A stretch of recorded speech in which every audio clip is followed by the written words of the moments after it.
मी काय म्हणते, तुम्हाला माहिती आहे अधिक महिना अधिक मास काय असतो ते? आता तुम्ही म्हणाल ही काय नवीन सांगते, आम्ही तर महिनाभर झालं स्टेटस रील्स बघतोयच ना अधिक वाणाच्या अधिक मासाच्या. पण हे सगळं झालं अधिक देखावा.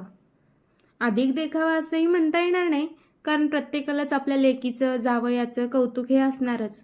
पण एवढं काय ते सेलिब्रेशन, फटाके लावून, चांदीच्या चपला, ते जाऊ दे. पण ॲक्च्युअल अधिक मास म्हणजे काय हे माहिती आहे? अधिक मास म्हणजे हा आहे हिंदू पंचांगातील एक विशेष महिना. चंद्रवर्ष आणि सौर वर्ष यामध्ये येणारा फरक भरून काढण्यासाठी साधारणपणे 3 वर्षांनी एकदा हा अधिक मास येतो.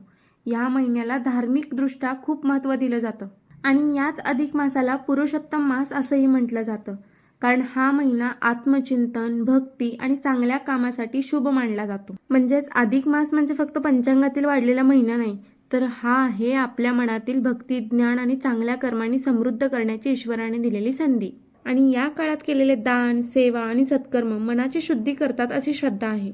भगवद्गीतामध्ये श्रीकृष्णांनी दानाबद्दल सांगितले आहे की योग्य व्यक्तीला योग्य वेळी आणि कोणतीही अपेक्षा न ठेवता केलेले दान हे सात्विक दान आहे. तसेच ज्ञानेश्वरीमध्ये कर्म करताना निष्काम भाव, प्रेम आणि सर्व जीवांमध्ये ईश्वर पाहण्याचा संदेश दिला आहे. थोडक्यात काय, भगवद्गीता आणि ज्ञानेश्वरीमध्ये अधिकवान ही प्रथा कुठेच सांगितली नाही.